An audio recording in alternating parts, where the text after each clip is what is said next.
Okay, so let me get this straight. The Defense Secretary fires 24 generals, 60% of them are black or female, refuses to say why, and then gets offended when a senator notices. Truly shocking stuff. This past Thursday, Senator Jack Reed sat across from Pete Hegseth at the Armed Services hearing and asked the simplest possible question. Why'd you fire General Randy George? Watch what happens. And before the clip rolls, hit subscribe so you don't miss the breakdown right after. Thank you very much, Mr. Chairman.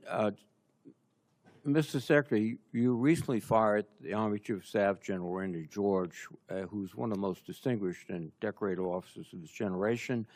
General George's nomination came before us. We reviewed it thoroughly, and we concurred. Why did you fire General George? Well, as I did then, and I'll say now, we thank General George for his service.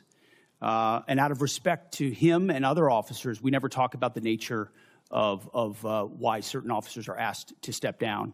But we all serve at the pleasure of the President. And ultimately, my view in coming into this department, as I stated in my confirmation hearing, was to change the culture of the department. And it's ultimately challenging to change the department, the culture of a department with the same people who are a part of or in that department. So I have made many changes with general officers. We will continue to make changes as necessary with general officers, and they will be in keeping with the trajectory of where we would like to take the department. But it doesn't take away from the service of those, and I think you will note that every officer that's been asked to leave has been treated with respect. Interesting. Of the 24 officers that you have fired for reasons unrelated to performance, since you have not indicated any cause, 60% are black or females. Now, did the President direct you to single out female and black officers to be dismissed? Senator, of course not. And as we've emphasized at this department from the beginning, the only metric is merit. Members on this committee and the previous leadership of this department were focused on social engineering, race and gender in ways that we think were unhealthy for the department, focusing on those things, making decisions based on those things. Okay. In President Trump's War Department, we make decisions based on only one thing, merit. And that's how we've made decisions going forward. That's how we've made them, and that's how we'll make them going forward. Well, let me go back to General George. What did he fail in terms of his lack of merit to continue serving? As I've said, I don't talk about the nature of dismissal out of respect for these officers. But ultimately, we want to take the department in a particular direction, certain services in a particular direction, and we want leadership that's running as fast in that direction as possible. And in some cases, we make changes accordingly, but do so out of respect to those officers. Well, I think that direction from your behavior is an intense interest in Christianity, in nationalism, and in not recognizing the talents of women and non-white gentlemen, and that's the wrong direction. I don't know what you're insinuating, Senator, but I am not ashamed of my faith in Jesus Christ. Well, you shouldn't be ashamed. And if you want to shame me for it, go ahead. I'm not shaming you, but are you critical of other faiths? I am a believer. I'm quite open in that, and our department allows for a multitude of faiths. So I don't know what you're suggesting. I've heard the likes of things that people like you suggest to try to smear my character, and I won't give into it. No. I'm sorry, Mr. Secretary, but broadcasting before the national religious broadcasters stressing the need for more Christianity in the military forces doesn't seem like a neutral position in which you tolerate and accept all religions. Let me move on. The strategic aspects of this operation in Iran. The President declared that we're going to destroy their missiles and raise their missile industry to the ground. And after more than 13,000 strikes, unclassified assessments conclude that Iran retains more than 40% of its drone arsenal and 60% of its ballistic missile launches compared with pre-war levels. That's one of his objectives. The second objective was regime change. To the great proud people of Iran, I say tonight that the hour of your freedom is at hand, and we will take over your government. Well, when we finish, we'll take over government. That has not succeeded. And then one of his other things is at the onset of the war, the president said, we will ensure that Iran does not obtain a nuclear weapon. Military operations in Iran have not achieved that goal yet. And it also seems to indicate that his pronouncements about Operation Midnight Hammer, obliterating the nuclear policy and structure of the Iranians, was false. So you have not achieved any of the objectives yet that has the president mentioned. Well, in this setting, I won't talk about the nature of metrics, which are classified, as you know, Senator. But I can say that looking at the objectives we set out to achieve from the beginning, some of which you laid out, our military objectives have been stunningly effective. Take, for example, their defense industrial base. They're completely incapable at scale at any level of reconstituting the capabilities you referred to, which is a devastating result for any country, especially one whose ambitions are as wide as Iran's.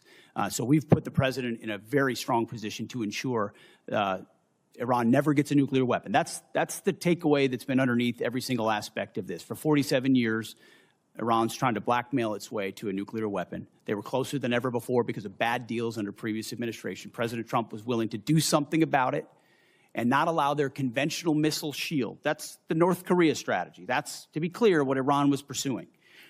Hiding their nuclear ambitions, revealing them over time, and then building a conventional shield of missiles so powerful that no country would challenge them for fear of what would happen if they unleashed that arsenal. Weakened after the 12-day war in Midnight Hammer, which did obliterate their sites, President Trump saw an opportunity, because their ambitions continued, to ensure that umbrella of nuclear blackmail did not allow them to get to a nuclear weapon. And the world is safer because of his bold and historic choice. Mr. Secretary, I think that's rhetorical but not factual. Thank you. All right, so let's talk about what just happened. Reid asked a yes or no question about a 4-star general's dismissal. And what he got back was, and I'm quoting word for word here, we never talk about the nature of why certain officers are asked to step down. Out of respect. That's the line. We fired a guy with 30-plus years of distinguished service. And we won't tell you why, but trust us, it's about merit. Here's the article you're seeing on screen right now, Meritocracy, or Purge, the quiet reshaping of the Pentagon. And here's why it matters. Of the 24 senior officers Hegseth fired, 60% are black or female. 60%. In a force where black officers make up roughly 9% of generals, and women about 10%, so either Hegseth stumbled onto the most statistically improbable underperformance pattern in military history, or, and stay with me here, this isn't actually about merit. And when Reid pushed for an actual reason, watch what Hegseth pivots to. Social engineering. Race and gender obsession from the last administration. So his defense against the accusation that he's firing people based on race and gender is to accuse the previous guys of being focused on race and gender. That's not a defense. That's a confession with extra steps. Now look at this. 1. The illusion of victory. Scrutinizing Operation Midnight Hammer. The administration sold this strike as the moment we obliterated Iran's military. Reid pulled up the unclassified intelligence assessment right there in the hearing. After 13,000 strikes, Iran retains over 40% of its drone arsenal and the majority of its ballistic missile launchers. The regime change Trump publicly promised didn't happen. The nuclear weapon prevention not achieved. 3 objectives, 0 met. Hegseth's response, stunningly effective. Stunningly effective. Those are his actual words. After missing every single objective he listed at the start of the campaign. That's like missing every shot you take and calling yourself stunningly accurate because the ball technically went somewhere. The metric isn't movement. The metric is, did you hit what you said you'd hit? And he didn't. Not once. And then we get to this article. Faith and the forces. The blurring lines of state and religion. Because Reid didn't pull the Christianity angle out of thin air. Hegseth literally stood on stage at the National Religious Broadcasters Convention and said the military needs more Christianity. not faith, not values. Christianity specifically, while leading a department of nearly 1.5 million people who follow every faith on earth. And when Reed pointed that out, watch Hegseth's reaction. He goes defensive immediately, says Reed is trying to smear his character. But that's not what Reed asked. Reed asked if he tolerates other faiths. And Hegseth's answer was basically, how dare you question my Jesus? Which, I don't know if anyone's told him this, isn't an answer. The question wasn't about your faith. It was about whether you respect everyone else's. Now zoom out with this article. Diplomacy versus destruction. The ongoing Iran dilemma. Because the entire Hegseth strategy rests on one assumption. Blow up enough hardware, the problem goes away. History does not agree. North Korea got sanctions, sabotage, strikes. The whole package. They have nukes now. Bombs don't end ambitions. They delay them. And usually, they make whoever you bombed want them more. And we walked away from a verifiable diplomatic deal to do this. The JCPOA had inspectors on the ground, cameras on the centrifuges. We replaced that with 13,000 strikes that left 40% of the arsenal intact. Tell me again how this is making us safer, because the math is not mathing.